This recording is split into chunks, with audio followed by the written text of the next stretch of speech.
Queen যখনই নিচের নদীটির দিকে তাকালো সে তৎক্ষণাৎ বুঝতে পারল যে পানিতে বিষ মেশানো হয়েছে, কিন্তু সে সেখান থেকে সরে যাওয়ার আগেই কেউ তাকে ধাক্কা দিল এবং সে সরাসরি নদীতে গিয়ে পড়ল। পানিতে বাঁচার লড়াই করার সময় কেউ একজন তার প্রাণ বাঁচালো। তিনি ছিলেন পূর্ব রাজ্যের প্রিন্স চ্যানিয়াং। কুইনের প্রতি তার মনে দুর্বলতা ছিল, তাই তিনি ঠিক সময় পৌঁছে তাকে উদ্ধার করলেন। কিন্তু ততক্ষণে বিষ নিজের প্রভাব দেখাতে শুরু করেছে। কুইনের অবস্থা আশঙ্কাজনক হওয়ায় তাকে বাধ্য হয়ে অ্যান্টিডোট নিতে হলো। ঠিক সেই সময় রাজবৈদ্যের সন্দেহ হলো যে কুইনকে আসলে রথের মধ্যেই আগে বিষ দেওয়া হয়েছিল।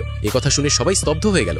রাজা রাগে চিৎকার করে উঠলেন এবং জানতে চাইলেন এর পেছনে দায়ী কে। আসলে এই পুরো বিষয়টি ছিল কুইনকে মেরে ফেলার এক বড় ষড়যন্ত্র। হঠাৎ কুইনের প্রিন্স চ্যানিয়াং এর একটি কথা মনে পড়ল এবং সে বুঝতে পারল পরিস্থিতি যতটা দেখা যাচ্ছে তার চেয়েও অনেক বেশি জটিল। সবাই ভেবেছিল কুইন অজ্ঞান হয়ে গেছে, কিন্তু হঠাৎ সে পাশে দাঁড়িয়ে থাকা এক মহিলাকে জাপটে ধরে নিচে ফেলে দিল যাতে সেও বিষের প্রভাব অনুভব করে। যদিও দ্রুত তাদের দুজনকেই বাঁচিয়ে নেওয়া হয়। তখনই দক্ষিণ রাজ্যের রাজা সেখানে পৌঁছালেন। কুইন ভেবেছিল সে হয়তো এবার সাহায্য পাবে, কিন্তু তাকে দেখা মাত্রই কুইন বুঝল পরিস্থিতি আরও ঘোলাটে হয়ে গেছে। রাজা অবাক হচ্ছিলেন যে কুইন এখনো কিভাবে বেঁচে আছে যেখানে তার নিজের কুইনরা বিষের শিকার হয়েছিল। এমন সময় ফিফথ প্রিন্স লেন সেখানে উপস্থিত হলো। নিজের প্রেমিকাকে এই অবস্থায় দেখে সে ক্ষোভে ফেটে পড়ল এবং জবাব চাইল। রাজার কাছে কোনো উত্তর ছিল না এবং তিনি তৎক্ষণাৎ রাজবৈদ্যকে চিকিৎসা শুরু করার নির্দেশ দিলেন। ভয়ে রাজবৈদ্য মিথ্যা বলে দিলেন যে চিকিৎসা আগেই শুরু হয়ে গেছে। কিছু সময় পর কুইন সুস্থ হতে শুরু করলো। প্রিন্স লেন সতর্ক করে দিল যে এমন ভুল যেন দ্বিতীয়বার না হয়। কুইন ততক্ষণে বুঝে গেছে যে তার বিরুদ্ধে গভীর ষড়যন্ত্র চলছে এবং সে সত্য সামনে আনার সিদ্ধান্ত নিল। একটি ভোজ সভার সময় সে ইচ্ছা করে অদ্ভুত আচরণ করলো যাতে সবাই তাকে দুর্বল মনে করে। লোকজন তাকে নিয়ে ঠাট্টা করতে লাগলো, কিন্তু প্রিন্স লিন তার পাশেই অটল হয়ে দাঁড়িয়ে রইল। অন্যদিকে প্রাক্তন রানী লিন সুয়ে তাকে হিংসে করতে শুরু করলো। এরপর রাজা একটি শিকার সভার আয়োজন করেন। সেখানে একটি অদ্ভুত খরগোশ ছেড়ে দেওয়া হয় যা সবার নজর কেড়ে নেয়। রাজকুমারী সেটির পেছনে ছুটল, কিন্তু কুইন বুঝতে পারল কিছু একটা ভুল হচ্ছে।